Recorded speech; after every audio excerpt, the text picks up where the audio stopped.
Hi everyone. Our topic of discussion is stacks, procedure, and macro. Now let us see one by one. What is meant by stack means it is a temporary storage register used for storing the contents inside the CPU. Then it always follows the top-down approach. Then it has two main type of instructions, that is push and pop. For storing the data inside the stack, you have to use push operation. During the push operation, the stack pointer is decremented by 2 and the data is inserted into the stack. And for retrieving the content, we have to use the pop operation. That is, the pop instruction takes the data one by one from the stack. Okay, so for storing the data, you have to use push, and for retrieving the data from the stack, you have to use a pop operation. Then always stack follows the last in first out version. That is, the data we are inserting as a last one should be taken first. It has a total memory location of 64 kilobytes. Then we can see the diagram which illustrates the stack concept. See, at first it has a empty one. Then I am putting one by one through by means of a push operation. Then by means of pop operation, I am taking the last one first, and then the first one I have inserted should be taken at last. Okay. Then we move on to next one, macros.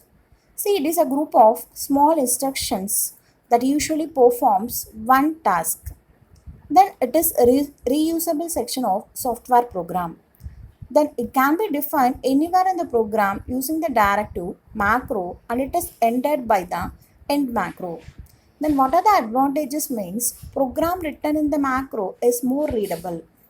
Then it can be called just writing by its name along with a parameter.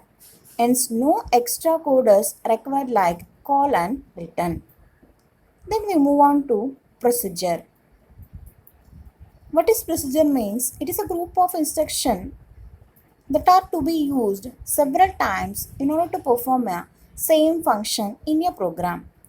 Then we can write them as a separate subprogram called procedure. Okay.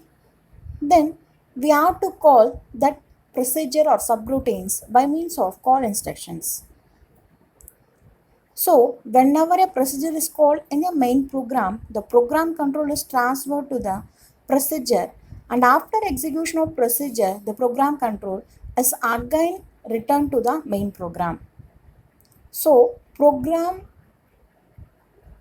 calling, that is, in a program, the procedure is called by means of a call instruction, and after the execution of written instruction, again the program control is come to the original location where it is already interrupted by the procedure. See, this is the thing I have mentioned the last point. The instruction call is used to call a procedure in the main program, and the instruction return is used to return the control from the main program. Next, these are the references I have undergone for preparation of Unit 1 video lectures. Thank you.